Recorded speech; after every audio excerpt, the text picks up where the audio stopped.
오늘은 부처님이 지장보살의 그 위대한 그 원력을 찬탄하는 열애 찬탄품이 되겠는데, 열애 찬탄품에 들어가기 전에 그 우리가 지장보살님을 요 뒤에도 나가 있는 요 유품에는 그 도광보살님께서 그 지장보살님의 그 위대한 그 신통법력과 세우신 원력에 대해서 궁금해서 묻고, 부처님이 또 지장보살님을 찬탄하는 그런 품이 되는데, 그리고 또 지장보살님을 이제 그 조성해가지고 모시면은 얼마나 많은 공덕이 있고 우리는 사후에 어떤 세계에 가가지고 난다는 그런 말씀이 유품에 쭉 나오게 돼가지고 있습니다. 그러나 우리가 지장보살님을 조성해가지고 모시고 지장보살님께 참여를 하고 지장보살님께 고향을 올려가지고 그 공덕이 내 생에 저 좋은 하늘나라에 태어나가지고 무량무변한 복락을 누리기 전에 금생에도 열심히 우리가 이제 지장보살님을 받들고 모시고 섬기면 어떠한 공덕이 돌아오는가를 한 가지만 말씀을 드리고 이제 본문에 들어가도록 하자면, 경상북도 그 의성군, 지금은 의성군입니다. 의성군 구천면에 가면은 옛날에는 그 동네가 어느 동이라 그러면은 경상북도 성산군 도계면 청산동이었어요. 청산동이었는데 지금은 그 동네가 어디로 왔나 그 편입이 됐나 그러면 경상북도 의성군 구천면으로 편입이 됐습니다. 됐고 관명으로는 그 동네를 이제 청산동이라고 하는데 일명 부르기는 청운동, 백운동, 청백운동으로 불려졌어요. 근데 그 청운동 위에 올라가면 백운동이라는 동네가 있는데 관명은 청산동이야. 청산동인데 그 동네를 이제 청화산 깊은 골짜기 안에 들어가가지고 존대한다고 해가지고 그 동네 이름을 그 이제 안골이라고 해요. 안골. 일방 부리기는. 그리고 그 동네를 또 한김이라고도 하고 그러는데, 그 동네 뒤산 중턱에 올라가 있면 청화산이라는 산이 있어요. 그 산은 왜 청화산이냐 그러면은 그 산을 계산하신 어른이 신라의 불법을 처음으로 전하신 아도화성입니다.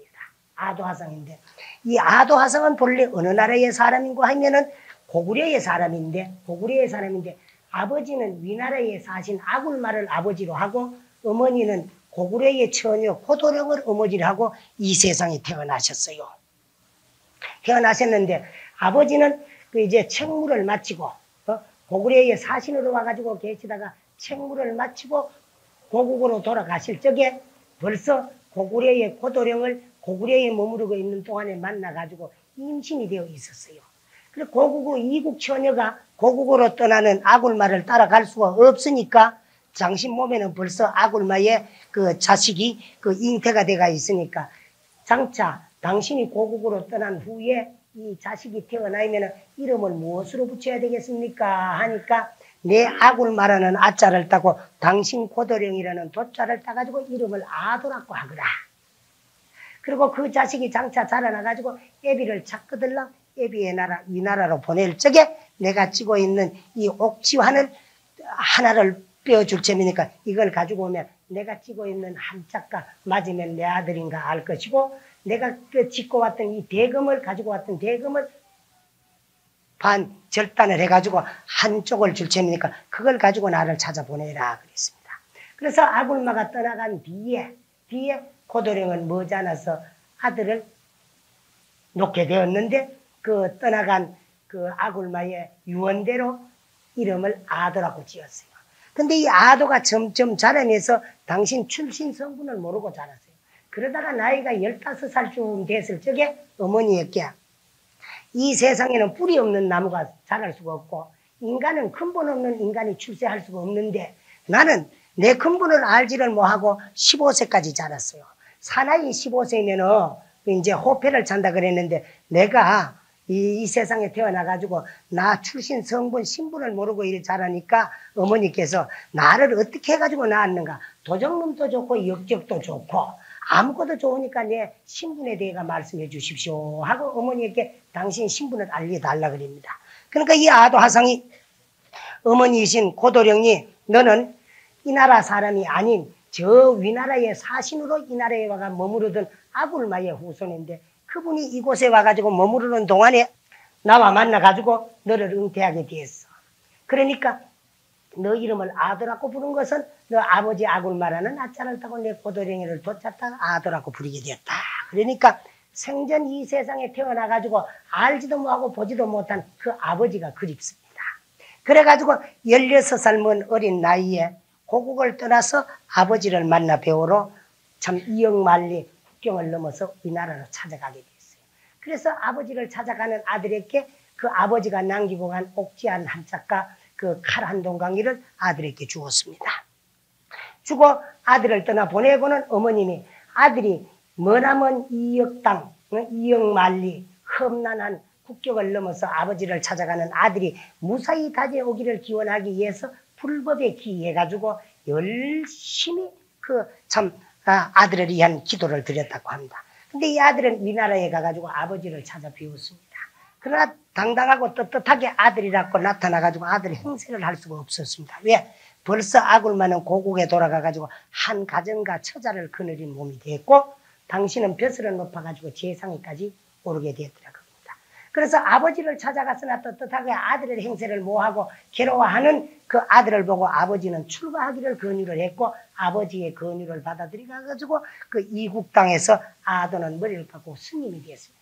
스님이 됐지만 떳떳하게 거기서 수행을 할 수가 없으니까 이제 어머니네 나라로 다시 돌아오게 되는데 다시 돌아가는 그 아들에게 아버지는 증표로서 또 재상의 신분 권력으로서 위나라에 모시고 있던 부처님의 세존 진신사리를 아들에게 전해주었어요. 아들은 부처님의 진신사리와 불경과 불상을 모시고 고국 고구려로 돌아오니까 어머니도 벌써 불법에 기해가지고 어느 경지에 도달해가 있어요. 그래 고국으로 돌아오는 그 아들을 보고 어머님이 또 말씀을 합니다. 사나이가 대장부로서 이 세상에 태어나면은 남이 하지 아니하는 큰 일을 해야 되고 더군다나 출가래가 스님이 되었으면은 출격장부다운 일을 해야 되고 인사유명하고 호사유피라 그러는데 범은 죽으면 가족을 남기고 사람은 죽으면 이름을 남기라 그랬는데 너는 스님이 되더라도 훌륭한 이름 명전천출을 해야 되니까 이 나라는 너 아니라도 불교가 벌써 전래돼 가지고 불교가 정착이 되어 있으니까 불교가 전해지지 아니면 신라 땅에 처음으로 너는 불법을 전하러 가거라 하고 아들에게 신라로 가가지고 불법을 전할 것을 이제 부탁을 합니다. 그러니까 아들은 어머님의 분부를 받아가지고 당신이 모시고 온 그 불상가 또 이제 불경가 또 부처님이 진신사리를 모시고 신라 땅으로 불법을 전하러 이제 떠나려고 할 적에 어머님이 너는 지금 신라로 가더라도 단방 때가 도래되지 아니하면 법을 전할 수가 없으니까 일선고을로 들어가가지고 은신을 하고 있다가 설중도하가 만개한 곳을 만나거들랑 때가 온 줄을 알고 크게 서다가 절을 짓고 전법도량으로 삼고 2차로 연꽃이라 하는 것은 낮은 곳 징클 물에서 피어나는데 산중턱에 산정상이나 중턱에 산에서 흰 연꽃이 피어가지고 푸른 빛이 방광하는 것을 만나거들랑 2차 전법지로 삼으라 했습니다. 그래서 어머니 분부를 받고 일성고을로 들어왔으니 그곳이 곧 오늘날 경상북도 선산군 도계면 도계동입니다. 도계라고 하는 그 말 자체가 위인이 와가지고 처음으로 도를 연 곳이라고 해가지고 그 지명을 도계라고 했어요. 그곳에는 누가 살고 있었나 하면 모래장자라고 하는 큰 장자 부자가 살고 있었는데 그분은 소를 1000마리나 먹이고 말을 1000마리나 먹였어요. 수십 명의 목동을 두고 이제 참 말을 관리하고 소를 관리하고 양을 관리했으나 도저히 관리가 잘 안 돼요. 그때 어디선가 얼굴이 새카맣게 생긴 기인이 어디만에 나를 당신네 집 목동으로 맞이해 주면 저 많은 목동들이 해내는 일을 내 혼자서 다 해낼 수가 있고 나를 맞이해 준다면 무보수로 당신네 집에 목동 노릇을 하겠다. 근데 모래장자가 생각해보면 믿져봐야 보촌 아닙니까? 무보수로 해주려고 그러니까. 근데 이 아도 하상이 그 집에 신분을 가장하고 목동으로 들어오고부터는 그 많은 목동이 필요 없이 되고 이 아도의 한마디에 말은 마천꼴로 양은 양천꼴로 소는 우천꼴로 몰아여이면은 그대로고 말 한마디에 다 들어가가 풀을 뜯다가 말 한마디에 다 돌아오게 돼요. 그래서 그때의 아도 하상이 소천 마리를 먹이던 곳에 또 소천 마리를 재우기 위해서 소막을 지어놨던 그 곳이 지명이 뭐냐 그러면 우막골이라는 동네가 지금 또 이제 전해내려고 있어요. 그렇게 하기를 10년을 그 집에서 그 목동 생활을 하고 겨울에는 소미길 일이 없으니까 그 나무찌개를 짊어지고 저 앞산 너머로 나무를 하러 갔는데 엄동설하는데도 불구하고 한 곳에 가니까 눈이 와가지고 장설해가 있는 눈 속에서 복숭아꽃이 파랗게 피어가 있어요. 그걸 보고 아도는 오하, 이곳이 곧 어머님이 말씀하신 설중도하가 만개한 곳이로구나. 그러면은 내게는 벌써 때가 왔구나 하고는 이제 집으로 돌아와가지고 그 모래장자에게 떠날 것을 간청을 합니다. 그러나 오는 것은 참 막지 않고 받아 잤으면 가는 것도 잡지 않고 보내줘야 되지 않겠느냐 하는 생각에 모래장자도 아들을 떠나보내기로 결심을 하면서 생각을 하니까 10년을 저렇게 우리 집에서 목동생활을 무보수로 잘 해줬으니까 저 사람을 그냥 보내서 되겠느냐 하는 생각에서 이렇게 보내니까 섭섭하니까 내가 무엇을 당신을 도와줄 것이 없느냐 하니까 주인 어른이 꼭 나를 도와주고 싶다 하면은 내가 이 집에 올 때 가지고 오는 저 나무 밥그릇에 쌀을 한 거 치워줄 수 있습니까? 그 한가위에 100개라도 내가 치워주겠노라고 약속을 하고 창고 문을 열어놓고 처음에는 쌀을 한 대 갖다 부어도 간 데가 없고 한 마리를 갖다 부어도 간 데가 없고 한 가마니를 갖다 부어도 간 데가 없고 그 잘 사는 모래장자 창고 속에 가득 차 있는 창고에 곡식이 반쯤 들어갔을 적에 아도화상 밥그릇에도 반쯤 차더라고요. 그때 그러면 반 창고가 반 그릇에 찼으면 한 그릇 차려고 하면 한 창고 다 들어가야 안 되겠어요? 그럴 때 아도화상이 중단을 시키고 나는 아시다시피 돌을 닦는 도인으로서 수행하는 도인으로서 물질하고 나하고는 아무 관계가 없는 것입니다. 주인 어른이 그 여인 뭐 도울 거 없나 그래서 주인 어른의 그 정성 뜻을 보기 위한 것이지 나는 이 물질은 내게는 아무 소용이 없으니까 도로 가지십시오 하고 그 창고에 갖다 들어보니까 다시 한 창고가 차더라고요. 그래가 떠나갈 때게 이렇게 호로리 떠나보내면 언제 다시 만나겠느냐 하니까 내년 이른 봄 명년 이른 봄 칙순을 내가 당신의 집으로 보낼 테니까 그 칙년쿨을 따라오면 나를 만날 수 있습니다 하고 호로리 떠나가 버렸습니다. 근데 그 이듬해 이른 봄입니다. 이른 봄인데 그 모래장자 집에 난데없는 칙순이 담너머로 하나 뻗쳐오길래 그 칙순을 따라가다가 보니까 오늘 선산 도리사가 있는 그곳에 가니까 넓적한 바위 위에 앉아서 혼자 돌을 닦고 있는 당신의 집 목동이었던 아도를 만나게 돼서 최초의 아도에게 기이한 신라의 제가 불자가 되었다는 겁니다. 그때가 언제고 하면 신라 눌지왕 당시입니다. 신라 눌지왕 당시인데 눌지왕에게는 귀여운 외딸 공주가 하나 있었는데 우연히 병을 얻어가지고 백약이 무효했어요. 아무리 약을 써도 효염이 없어요. 그래서 죽기만 기다릴 때인데 어느 날 한 위인이 나타나가지고 하는 말이 공주의 병은 범상한 병이 아니니까 이 세상의 약으로는 고칠 수 없고 오직 천도라야만이 공주의 병을 고칠 수 있다 그겁니다. 그래서 이 세상에 없는 천도를 어디 가서 구하겠느냐 어디 가서 구하겠느냐 싶어가지고 사방에 강고를 붙이고 방을 놓기를 누구든지 천도를 구해다가 공주의 병을 고쳐주는 사람은 미혼자 총각이면은 공주의 남편 부마로 맞이할 것이고 기혼자이면은 벼슬을 내려서 상을 줄 것이다 하니까 신라 일대의 청년들은 천도복상 구해다가 공주의 병 고쳐주고 공주의 남편 부마가 되기 위해 가지고 천도 복성을 구하니라고 혈안이 되어 있었다 그겁니다. 그때에 마침 그 태조산 산하촌 산양이라는 동네에 한 청년이 그 산속으로 나무를 하러 들어가 보니까 아직 이른 봄이고 딴낭캐서는 복숭아꽃이 피기도 전인데 웬 복숭아께 복숭이 주렁주렁 열어가지고 붉게 보기 좋게 열어 있어요. 그걸 보니까 아마도 저거는 천도일 것이다 생각하고는 나란히 몇 개로 통보를 보내었습니다. 천도 복숭을 발견했다고. 그 연락을 전해받은 눌지왕께서는 신하라는 말을 타고 그곳으로 보내가 천도 복숭을 구해라고 보냈습니다. 신하들이 막 도착해보니까 아직 이른 봄인데도 막 복숭이 붉은하게 탐스럽게 참 보기 좋게 익어 있어요. 그래서 뭐 생각할 겨를 없이 그 복숭을 달라고 손을 냈다 내미니까 그때에 이제 저기 그 아도화상이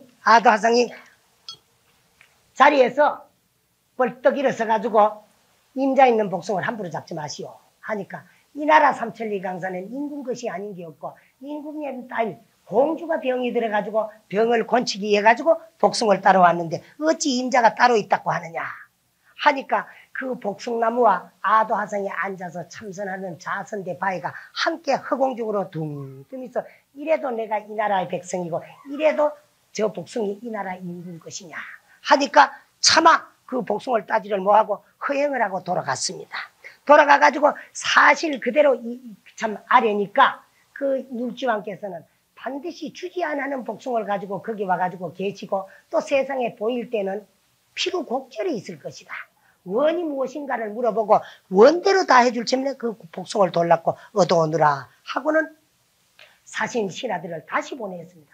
그러니까 아도화성이 하는 말이 이 나라 신라에 정식적으로 불법을 받아들일 것이 첫째 조건이요. 두 번째는 저 신라의 능습을 쳐다가 이곳에 내가 법을 전할 수 있는 정법도량 가람을 하나 지어 창건해 준 것이 둘째의 원이다 그랬습니다. 그러니까 임금의 분부를 받들고 왔고 또 복상을 하루라도 빨리 따가지고 가야 공주의 병을 고칠 셈이니까 임금 대신에 신하들이 허락을 하고 그 복숭을 따가지고 가서 공주에게 들여가지고 공주의 병을 고친다는 겁니다. 그래가지고 이제 신라에는 공식적으로 불교를 받아들이기로 하고 능sup을 쳐다가 그곳에다 절을 지어 주었으니까 눈 속에서가 복숭아 꽃이 만발하는 곳이라고 해가지고 절 이름을 복숭아 도자 오한이자 도리사라는 이름으로서 창건된 절이 처음 우리 신라에 지어진 이제 그 선산 도리사입니다. 그래서나 그 참 신하들의 반대에 결코 불교가 정착되지를 못했다가 내주 법흥왕 시절에 박염촉 2차 돈이가 순교함으로부터 신라에 공식적으로 그 불교가 전래되게 되었던 겁니다. 이렇게 해가지고 도리사를 창건한 아도 스님은 포행차 등을 넘어서 그 배산에 올라가다가 보니까 난데없이 산중턱에 조그마한 못이 하나가 있는데 그 못에는 하얀 연꽃이 피어가지고 있는데 그 연꽃에서 푸른 빛이 아름답게 방광을 하는 것을 보고 아하 2차 전법지가 이곳이로구나 하고는 그 산으로 넘어가가지고 산명을 흰 연꽃에서 푸른 빛이 방광한 산이라고 해가 산명을 푸를 청자 빛나라자 청화산이라고 정고 그 연꽃이 피은 자리는 흰 연꽃이 피인 자리라고 해가지고 백년사라는 절을 지었다고 합니다. 근데 지금 또 거기 가면은요 장군수라는 물이 있다 그래요. 물이 있는데 그 장군수만 발견해가 그 물만 먹으면 기운이 천하의 장사가 된다 그래요. 그런데 이곳에 와가지고 그 장군수만 발견해가지고 먹으면 장군같이 힘시다 그러는데 지금도 우리가 가가 이래 들어보면 산속에 물 흘러간 소리는 납니다. 나는데 그 물 흘러간 소리는 나는데 그 물은 발견을 못해요. 근데 옛날에는 그 물을 먹었다 그래요. 그 백년사 스님들이. 그래서 그 절 이름을 백년사라고 지었는데 그 백년사가 구한말 고종황제 시절에 지금 소실되고 없는데 그곳에 절이 있을 적에 백년사 그 법당 모통에 들어가면은 그 이제 참 한자 6촌이나 되는 조그마한 그 이제 지장보살 석상이 하나 있었는데 그 지장보살 석상이 아주 영험 있다고 인근 동네에 소문이 나가 자자하다 그럽니다. 그래서 그 고란 안골 그 한디미에 사는 어떤 한 사람이 있었는데 이 세상에 태어나가지고 나가 37살 될 때까지 이빨이 하나도 안 났다. 이빨이 하나도. 그래서 좋다 크는 약은 다 써보고 좋다는 짓은 다 해보고 굿도 하고 약도 쓰고 치료도 받고 침도 맞고 다 해봐도 37살까지 나가 이빨이 하나도 안 났어요. 그래서 이제는 이 세상의 약물과 치료로는 내 이빨이 날 수가 없으니까 이 위에 동네 위에 백년할미라는 절 산모통 위에 돌아가면 지장보살님이 석상이 모셔져 있는데 그 지장보살님한테 가가 기도를 하고 빌기만 하면 안 이루어지는 것이 없다고 하니까 내가 거기에 가가지고 마지막으로 그 지장보살님한테 한번 매달리 봐야 되겠다 하고는 찾아가가지고 그 지장보살님께 매달려가지고 일주일을 기한 정고 주야로 단식 기도를 들어가가지고 그 이제 기도를 드리서 내일 아침이면은 오늘 아침 사시면은 일주일 철야 단식 기도를 회양을 하는데 오늘 아침 새벽에 기도를 또 드리고 있는데 염불하는 중에 깜빡 잡이 들어서 거기에 꿈을 꿨는데 왜 머리를 팍팍 깎고 얼굴은 환하게 빛이 나는 스님이 하나 어디면 참 네가 기특구나 기특어. 늦게나마 어찌 참 나를 찾아서 내게 의지해가지고 이 참 이빨을 구하려고 하는 이런 보리심을 발휘했느냐. 참 장하다. 걱정하지 마라. 이렇게 하고 등을 툭툭 두드려주는데 꿈에도 하도 반가워가지고 깜짝 깨니까 참 꿈이었어요. 그 참 이상하다 싶고 일주일 동안에 먹지도 안 하고 눕지도 안 하고 자지도 안 하고 철야로 그 이제 단식 기도를 했는데 배고픈 줄도 모르고 그때까지 왔는데 이 몸은 날아갈 것이만 꿈을 깨고 나니까 홀가분하고 가볍더라 그게요.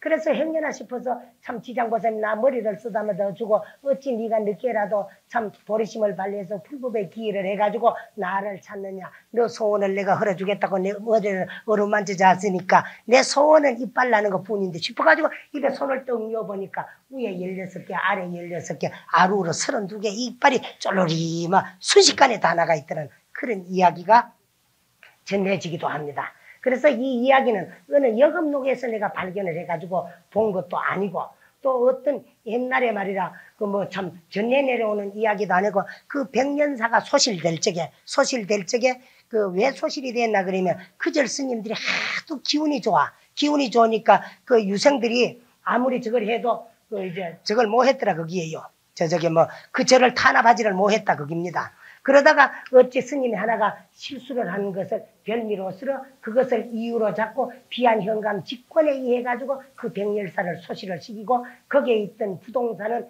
비안현으로 기속이 되고 거기에 있던 동산은 선산도리사와 군의법주사로 기속이 되고 거기에 모시져 있던 세존 부처님의 진신사리는 백년사 복원을 다시 깨하면서 그곳에 계시던 스님 두점하상께서 백마산 정수함으로 이주를 해가지고 옹기 앉아가지고 그 제자 도암스님에게로 전해와가지고 또 그 제자 성암스님에게로 전해 이루왔는데 그 성암스님에게 내가 어릴 때 들은 이야기입니다. 이렇게 영험한 도량이고 장군수가 흘러가는 도량이니까 모시고 있는 이 사리는 반드시 그 이제 어디 갔다가 모셔야 되나 그럼 백년사에 모셔야 되고 백년사를 복원하고 네 평생에도 원을 못 이루거들라 너에게도 상자가 있거든 상자한테도 꼭 부탁을 해가지고 이 부처님 진신사리는 백년나무로 다시 모시도록 하라고 유축을 하고 무신년 2월달에 입적을 하셨어요. 그래서 내가 그걸 굉장히 소중하게 모시고 다니고 몇 가가 모시졌는지도 몰라요. 그리고 내가 그 참 소중하게 모시도 그 댕기면서 띠보도 안 했는데 내가 이래도 보기만큼 또 이제 기가 얇습니다. 남이 살살 꼬시면 참 잘 넘어가게 돼가 있어요. 근데 어느 땐가 이 효잠 저를 덕당을 지가 부처님을 다시 모시는데 그 부처님 속에 부처님 진신사리를 몇 가라도 모시면 좋겠는데 아마 노장님 모시고 있던가 좀 많이 안 모시고 있나 한번 뜯어보자 하면서 말이라 옆구리를 쿡쿡 찔리고 살살 간질이 쌓고 꽃이 쌓여. 그래가 내가 뜯어보니까 사리가 좀 많이 모셔졌어요. 그래서 그 사리 중 일부도 효잠에 모셔져 있고 이번에 우리 새로 모시절 그 지장보살님 복장에 또 지금 이 삼존불을 다시 조성해 모시고 지금 조성 중에 있는데 그 삼존불 복장에 전부 사리를 봉안해 가지고 이곳이 굴지의 영험도량으로 발전시킬 그런 계획에 이번에 이 지장기도를 그 참 모시게 됐습니다. 그래서 왜 오늘 이 말씀을 여러분들한테도 드리나 그러면은 여러분들도 열심히 지장보살님을 모셔놓고들랑 기도를 하면 반드시 그러한 영업을 입을 거다 하는 것을 말씀드리기 위해서 이제 이 말씀을 대신 그려야 되는데 그 후에 그 사람은 열심히 이제 지장보살을 일생 동안에 그 받들고 모시고 또 그 양반이 받들고 모시던 백년사 지장보살님한테는 수시로 방광을 했다고 하는데 그 지장보살은 그 스님들이 그곳을 다시 복원하기 위해 가지고 떠나올 적에 그 백년사 그 뒤쪽에 묻었다 하는데 어디쯤 묻었는가는 아직 그 부처님은 발견되지 않아서 앞으로 시간이 나면 그 부처님도 내가 찾으러 가려고 합니다. 그래서 인근에 백년사 지장보살님은 영험이 있다고 그 사람 이빨이 하루아침에 난 이후에 더 많이 전해졌더라는 그런 이야기를 전해드리고 본문을 그 읽어가면서 또 새겨 나가도록 하겠습니다.